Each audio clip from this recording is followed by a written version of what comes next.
Praise the Lord. மீட்பும் ரட்சகருமாக இயேசு கிறிஸ்துவின் இனிதான நாமத்தில் என்னுடைய அன்பின் வாழ்த்துக்கள். எல்லோரும் எப்படி இருக்கிறீங்க? நல்லா இருக்கீங்களா?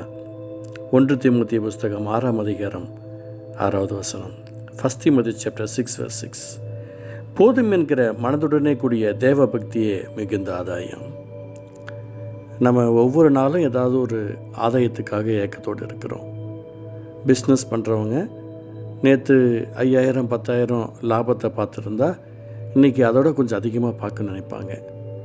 ஈக்குவலாக பார்த்தா மனசு சோர்ந்து போயிடுவாங்க. ஆட்டோ டாக்ஸி ஓட்டுறவங்க நேற்று தினத்தை காட்டிலும் நேற்று தினத்தில் கொஞ்சம் அதிகமாக சம்பாதிக்கணும்னு நினைப்பாங்க. வேலை செய்கிறவங்களுக்கு தான் ரொம்ப கஷ்டம். அது தினக்கூலி ரொம்ப கஷ்டம். யாராவது சொந்தக்கார் வந்துட்டாங்கன்னா அவங்களுக்கு 1 கிலோ சிக்கன் எடுத்தாலே அதுக்கு துணையாக இருக்கிற டீ காஃபி பாலா இல்லை மற்ற எல்லா விஷயத்துக்கும் சேர்த்தோம்னா 500 ரூபா போயிடும். அவங்க சம்பாதித்ததில் அப்படியே அன்றைக்கி வீணாக போயிடும். இன்றைக்காவது நமக்கு ஒரு ஆதாயம் கிடைக்குமா ஏக்கத்தோடு இருக்கிறவங்க இருப்பாங்க. ஊழியத்தில் இருக்கிறவங்க இன்றைக்கி ஏதாவது ஒரு ஆத்மா கிடைக்குமா, இன்றைக்கி யாருக்காவது விடுதலை கொடுக்க முடியுமா என்ற ஒரு ஏக்கத்தோடு இருக்கிறவங்க இருப்பாங்க. எனக்கு அன்பானவர்களே, போதும் என்று மனதுடன் கூடிய தேவ பக்தியை மிகுந்த ஆதாயம். இந்த உலகத்தில் எவ்வளோ பெரிய ஒரு ஆசீர்வாதங்கள் இருந்த போதிலும் அருமையான நம்முடைய வாழ்க்கையின் ஆசீர்வாதங்களை இயேசுவின் இரத்தத்தினால் நாம் நியமிக்கப்பட வேண்டும்.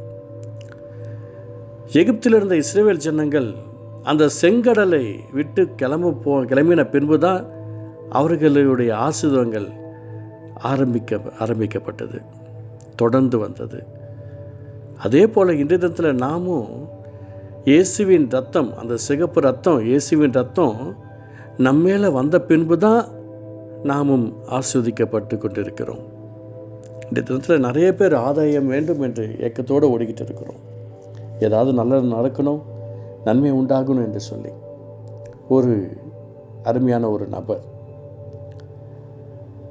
கவர்மெண்ட் பதவியில் ஒரு பெரிய ஒரு பதவியில் அவர் இருந்தார். ஆண்டவருடைய அன்பை ரொம்பவும் நேசிக்கக்கூடியவர், அவருடைய பாசத்திற்காக நேசத்திற்காக ரொம்ப உருகக்கூடியவர். ஜெபிப்பார், துதிப்பார், பாடுவார், ஆர்தனைப்பார், எல்லாமே ஆண்டவருக்காக பிரயாசிப்பார். ஒவ்வொரு முறையும் அவருடைய வேலையில் பிரச்சனைகள் வரும்போதெல்லாம் அந்த ஊழியை கட்டு போவார். எனக்கு பிரச்சனையாக இருக்குது பாஸ்டர், அந்த ஊழியக்கிற மனதுருகி ஜெபிப்பார். அந்த பிரச்சனை சால்வ் ஆகிடும். ஒவ்வொரு முறையும் ஒரு வேதனை வரும்போதெல்லாம் அந்த ஊழியக்கார்ட்ட போவார். ஊழியக்காரும் ஜெபிப்பார், அந்த வேதனை நல்லாயிடும். கவலையாக ஊழியக்கார்ட்ட போவார், ஊழியக்கார் ஜெபிப்பார், கவலை நல்லாயிடும். ஒவ்வொரு முறையும் இப்படி நடந்தது. பல ஆண்டுகள் போயிடுச்சு. அவர் ஞாயிற்றுக்கிழமை ஆராதனைக்கு வருவார். ஒரு நாள் ஊழியக்காரர் அவரை பார்த்து பேசுகிறார். பிரதர், இப்போது வரீங்க, உங்களுக்காக நாங்களும் ஜெபம் பண்ணுறோம். நீங்களும் ஆண்டவரை நேசிக்கிறீங்க, வேதத்தை வாசிக்கிறீங்க, ஞானஸ்நானம் எடுக்கலாமே, இப்படி இருந்தால் என்ன அர்த்தம் என்று கேட்குறார்.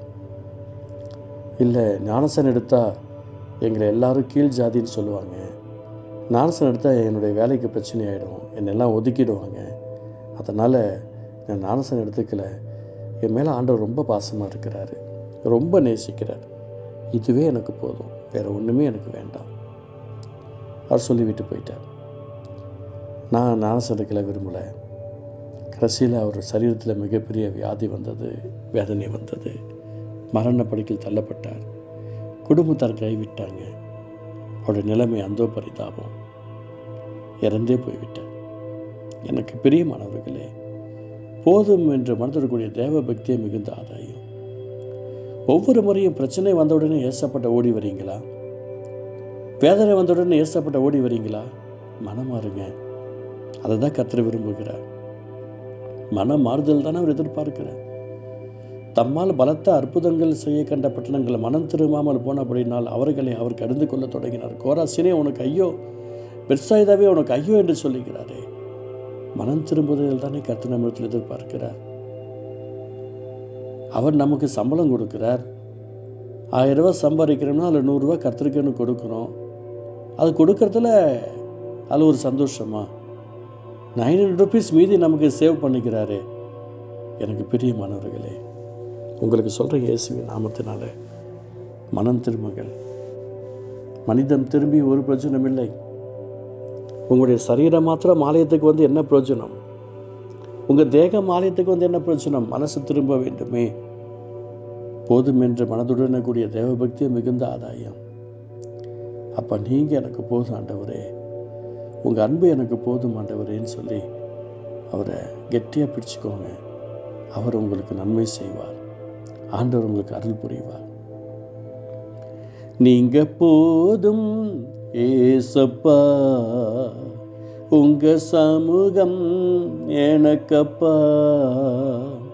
நீங்க போதும் ஏசப்பா, உங்க சமூகம் எனக்கப்பா. எத்தனை இன்பமே உந்தன் சமூகமே, எத்தனை இன்பமே